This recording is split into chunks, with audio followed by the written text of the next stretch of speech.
you guys ready for Andy? Andy, you ready for Andy? Andy! You know how it goes. In 2005, I tried to reinvent myself. I'd been an operations manager for a while, and I knew the job really well, so I asked my company to move me into a sales job. I didn't really know a lot about sales. I just knew there was targets, visibility, pressure. My company said, okay, but there's one catch. You have to move to Lagos, Nigeria. So there I was in a new career, in a new country, and I remember that first week, I really, really wanted everyone to accept me and make me feel like I belonged there. It was really a new area for me, but one of my friends, he worked in Lagos already, and he set me up with a dinner date with a bunch of customers. And he said, it'll be great exposure for you. So it turns out exposure in sales language means don't mess this up. The dinner night was a pizza night, and it was mostly Americans, actually mostly guys from Texas and Louisiana. They're actually big, loud guys, but they're really, really friendly. And I remember thinking to myself when I walked in, I need to listen. Don't talk. Be respectful. That's what my whole thoughts were. But then my buddy messed me up completely. He said, Andy, why don't you tell us all one of your stories? And I immediately forgot all about respect and listening. I was really comfortable telling stories, and I got comfortable. Too comfortable. So the story I told them was, another friend of mine had worked in the desert in a drilling rig in Yemen years and years ago on land rigs. And out there, they had many rigs spread around in the middle of the desert, and they used to crew change by fixed-wing airplane. The plane would come in and land on a little temporary strip they made on the sand, and they would crew change. So in one of the locations, someone unfortunately had walked into the propeller of the airplane and was killed. So the headquarters contacted every rig location, and they told each rig location, you need to shut down your operations and have a safety meeting. So at this point, I stopped and looked around my audience of Louisiana and Texan guys. They're all chewing pizza and drinking beer. I thought, this is going great.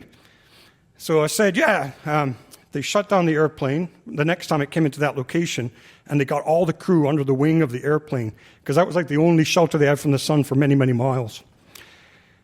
And then the tool pusher came out. The tool pusher was the boss of the operation.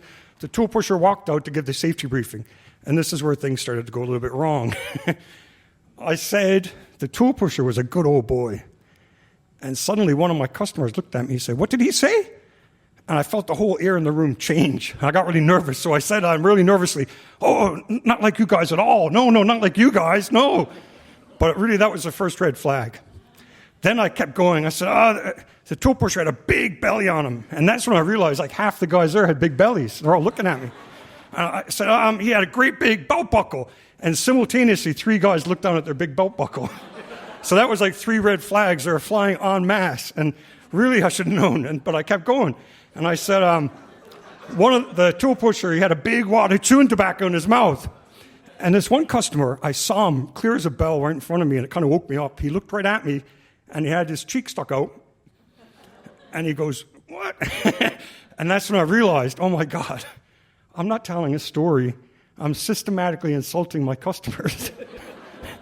I actually was insulting the people who held my future in their hand. I could feel my whole sales job just circling around the toilet. But I was in a hole. I was digging. I didn't know what else to do. So I said, you know what? I'm just going to keep digging and finish the story.